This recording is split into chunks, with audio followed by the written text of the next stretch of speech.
Assalamualaikum dear student. I hope you all are fine. This is Bahria Model School PNAD Maripur and I am your chemistry teacher Shazia Amin going to conduct your 6th lecture.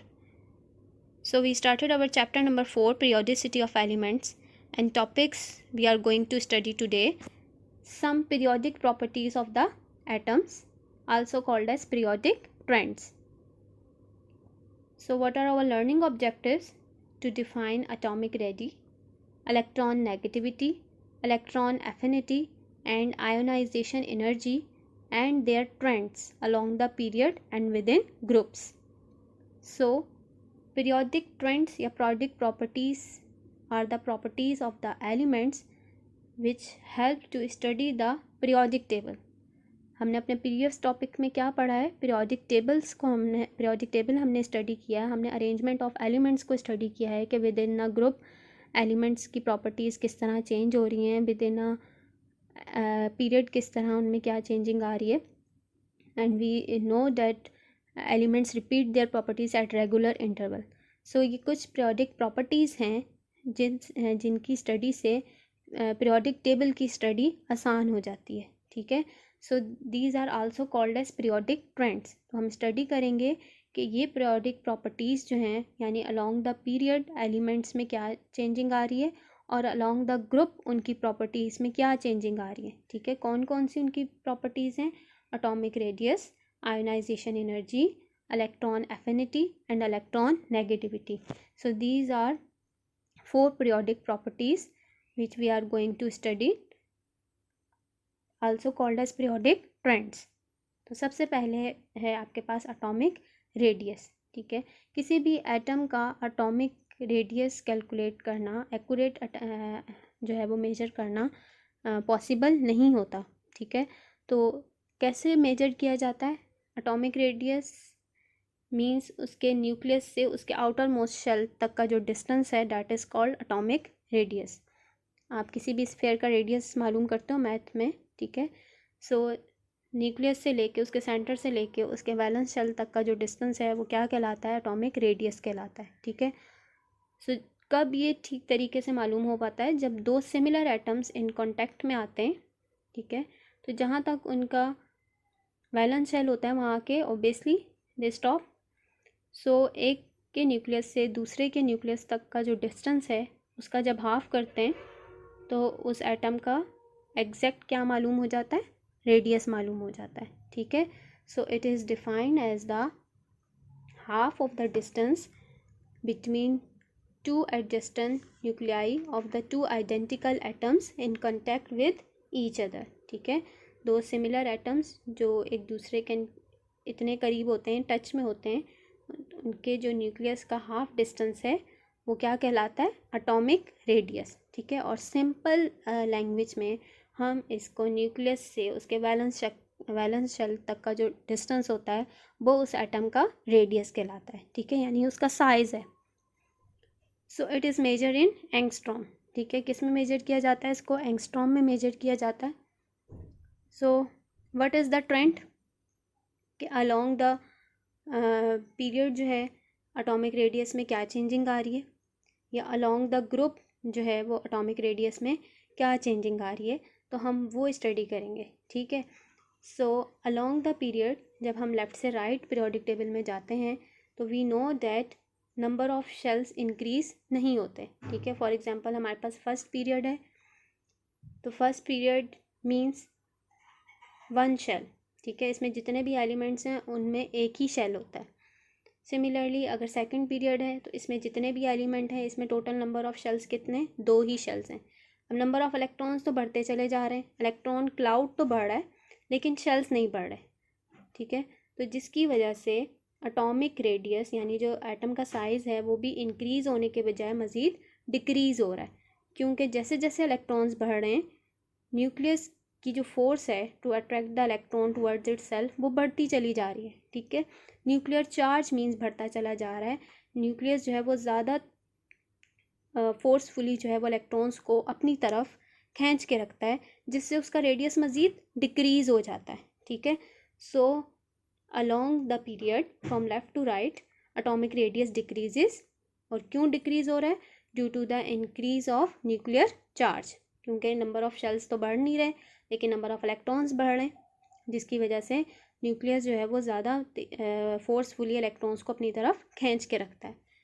जबकि down the group अगर हम study करें, यानी top से bottom अगर हम elements की study करें, तो एटॉमिक रेडियस इंक्रीज़ हो रहा है। क्यों इंक्रीज़ हो रहा है? Because of the increasing of number of shells. जैसे जैसे शेल्स बढ़ते चले जाएंगे उसका साइज़ बढ़ता चला जाएगा, ठीक है। तो along the group atomic radius increase हो रहा है due to the increase of number of shells.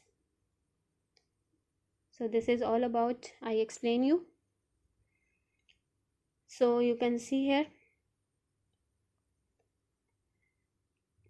atomic radius which is measured in angstrom, ठीक है। कैपिटल ए नॉट से इसको रिप्रेजेंट किया जाता है। आप देख रहे हैं लिथियम, उसका एटॉमिक रेडियस कितना है 1.52 एंगस्ट्रॉम। और अलोंग द पीरियड अगर हम देखते जाएं तो देखें डिक्रीज़ हो रहा है एटॉमिक रेडियस, यानी एटम का जो साइज़ है डिक्रीज़ हो रहा है due to the increasing of nuclear charge, ठीक है। न्यूक्लियस जो है वो ज़्यादा तेज़ी से इलेक्ट्रॉन्स को अपनी तरफ खींचता है और मज़ीद उसका जो साइज़ है वो एटम का डिक्रीज़ हो जाता है। जबकि along the period along the group आप देखें टॉप से बॉटम एटॉमिक रेडियस इंक्रीज़ हो रहा है, ठीक है। 0.37 है सबसे कम हाइड्रोजन का, और सबसे ज़्यादा देखें 2.62 एंगस्ट्रॉम सीजियम का है, ठीक है, क्योंकि नंबर ऑफ शेल्स बढ़ते चले जा रहे हैं। Next is the ionisation energy, ठीक है।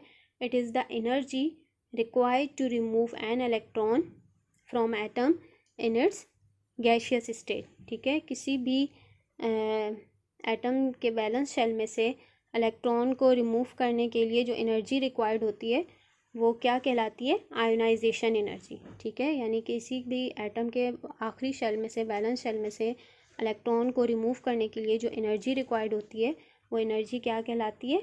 आयोनाइजेशन एनर्जी कहलाती है। फॉर एग्जांपल हाइड्रोजन है, इसके बैलेंस शेल में कितने इलेक्ट्रॉन है? एक इलेक्ट्रॉन है। तो जब ये अपना इलेक्ट्रॉन रिमूव करेगा तो ऐसे तो नहीं देगा, उस क्या ऐड करनी पड़ेगी? एनर्जी ऐड करनी पड़ेगी, फिर जाके अपना इलेक्ट्रॉन लॉस करेगा। तो कितनी एनर्जी ऐड की जाती है? 2312 kilo joule per mole energy will be added, then the hydrogen will be remove from the valence shell, electron will be removed from the valence shell, okay.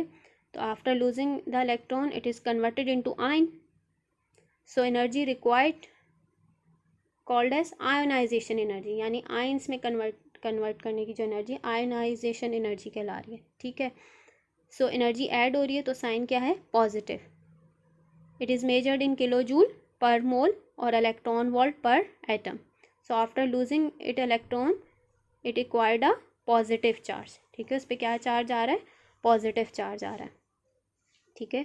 तो ionisation energy का हम trend देख लेते हैं कि अलोंग द पीरियड उसमें क्या change आ रहा है और अलोंग द ग्रुप उसमें क्या चेंज आ रहा है। So when we going from left to right in with in a period, so ionisation energy will be increases, ठीक है। क्यों इंक्रीज हो रही है? सेम रीज़न है, due to increase of the nuclear charge. जैसे जैसे हम लेफ़्ट से राइट एलिमेंट्स की स्टडी करते हैं हम देख रहे हैं नंबर ऑफ़ शेल्स इंक्रीज़ नहीं हो रहे लेकिन नंबर ऑफ़ इलेक्ट्रॉन्स इंक्रीज़ हो रहे हैं, जिसकी वजह से जो न्यूक्लियस की पुलिंग फोर्स है to attract the electron towards itself increase होती चली जा रही है। तो वो इतनी आसानी से अपने वैलेंस शेल में से इलेक्ट्रॉन को रिमूव नहीं होने देता, हमें ज़्यादा से ज़्यादा एनर्जी चाहिए होती है उसमें से इलेक्ट्रॉन रिमूव करने के लिए, ठीक है। सो लेफ़्ट से राइट आयोनाइजेशन एनर्जी इंक्रीज़ हो रही है, जबकि टॉप से बॉटम क्योंकि नंबर ऑफ़ शेल्स इंक्रीज़ होते चले जा रहे हैं तो न्यूक्लियस से वैलेंस शेल दूर होता चला जा रहा है, जिससे न्यूक्लियस का जो होल्ड है वैलेंस शेल पे वो कम हो रहा है, ठीक है। तो वैलेंस शेल से न्यूक्लियस को रिमूव करने के लिए ज़्यादा एनर्जी रिक्वायर्ड नहीं होती, वो आसानी से रिमूव हो जाता है। सो कम एनर्जी रिक्वायर्ड होती है। सो टॉप से बॉटम आयोनाइजेशन एनर्जी डिक्रीज़ हो रही है due to the increase of number of shells. So this is all about I explain you. So now the third is electron affinity. अब जो atom electron gain कर रहा है उसकी एनर्जी में भी क्या आती है? चेंजिंग आती है, that is called electron affinity, okay. So electron affinity is defined as the energy change that occurs when an atoms gain an electron, ठीक है।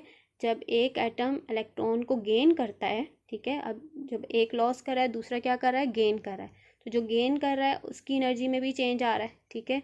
तो वो चेंज क्या आ रहा है, that is called electron affinity. Obviously electron remove करने के लिए एनर्जी ऐड की थी, तो अब इलेक्ट्रॉन गेन करने के लिए क्या हो रही है, उसमें से एनर्जी रिलीज हो रही है, that is called electron affinity, ठीक है। We can also define its the electron affinity of an atom और molecule is defined as the amount of energy released when an electron is added to the neutral atom or molecule to form a negative ion. Obviously जब electron add होगा, वो electron gain करेगा, तो इसकी energy release होगी और वो किस में कन्वर्ट हो जाएगा, नेगेटिव आयन में। For example we know that oxygen have 6 electron in its valence shell, और उसको ऑक्टेट कंप्लीट करने के लिए कितने इलेक्ट्रॉन चाहिए होते हैं, मज़ीद 2 इलेक्ट्रॉन्स चाहिए होते हैं। तो वो पहले एक इलेक्ट्रॉन गेन करेगा और फिर दूसरा इलेक्ट्रॉन गेन करेगा। So when it added first electron then the energy will be removed, ठीक है। जब वो इलेक्ट्रॉन गेन कर रहा है तो एनर्जी क्या हो रही है, रिलीज़ हो रही है। कितनी एनर्जी रिलीज़ हो रही है, -142 kilo joule per mole energy जो है वो इसमें से रिलीज़ होगी। So after gaining of 1 electron, उस पर क्या चार्ज आ रहा है, -1। कितने इलेक्ट्रॉन उसने गेन करने, 2। बट जब आप सेकेंड इलेक्ट्रॉन गेन करने लगेगा तो ऑलरेडी उस पर क्या चार्ज है, नेगेटिव चार्ज है। तो लाइक चार्जेस क्या करते हैं, एक दूसरे को रिपेल करते हैं, तो ये पहले वाला इलेक्ट्रॉन उसको अंदर आने नहीं देगा। सो अब अगर सेकेंड इलेक्ट्रॉन ऐड होना है तो एनर्जी विल बी एडेड, ठीक है। तो अब उसको एनर्जी जो है वो ऐड करनी पड़ेगी। कितनी एनर्जी ऐड की, that is 780 kilo joule per mole. यानी फर्स्ट इलेक्ट्रॉन ऐड होने में तो एनर्जी रिलीज़ होगी, बट सेकंड और थर्ड इलेक्ट्रॉन ऐड करने के लिए फिर एनर्जी देनी पड़ेगी, ऐड करनी पड़ेगी, ठीक है। So after the gaining of second electron, अब उसने 2 इलेक्ट्रॉन गेन कर दिए तो उस पर क्या चार्ज आ गया, -2। It becomes negative ion. So left से राइट जब हम स्टडी करते हैं एलिमेंट्स की, तो इलेक्ट्रॉन एफिनिटी इंक्रीज़ होती है। क्यों इंक्रीज़ हो रही है, because of the increase of nuclear charge the atom attract the incoming electrons more towards itself, ठीक है। न्यूक्लियर चार्ज बढ़ रहा है तो एलिमेंट एटम की किसी दूसरे एटम के इलेक्ट्रॉन को अपनी तरफ खींचने की सलाहियत भी बढ़ रही है, ठीक है। जबकि टॉप से बॉटम अगर हम जाएं, due to the addition of new shell electron affinity will be decreases, क्योंकि वो तो अपना इलेक्ट्रॉन जो है उसको संभाल के नहीं रख सकता, तो वो किसी और का क्या अपनी तरफ अट्रैक्ट करेगा, ठीक है। सो हर एटम की जो इलेक्ट्रॉन एफिनिटी है अलोंग द ग्रुप वो डिक्रीज हो रही है। Now the last is electron negativity. It is an ability of an atom to attract a shared pair of electron towards itself, ठीक है। किसी भी एटम की सलाहियत कि वो किसी दूसरे एटम के इलेक्ट्रॉन को अपनी तरफ खींचे, वो उसकी क्या कहलाती है, इलेक्ट्रॉन नेगेटिविटी, ठीक है। ये मेजरेबल क्वांटिटी नहीं है, इसलिए इसका कोई यूनिट नहीं है, ठीक है। It is calculated value. So जैसे जैसे हम लेफ़्ट से राइट पीरियोडिक टेबल की स्टडी करते हैं तो एलिमेंट्स की इलेक्ट्रॉन नेगेटिविटी इंक्रीज़ हो रही है, ठीक है, because of increase of nuclear charge, ठीक है। न्यूक्लियर चार्ज इंक्रीज़ हो रहा है, वो ज़्यादा उसकी सलाहियत बढ़ रही है कि वो किसी दूसरे एटम के इलेक्ट्रॉन्स को अपनी तरफ जो है वो ज़्यादा फोर्सफुली अट्रैक्ट कर सकता है, ठीक है।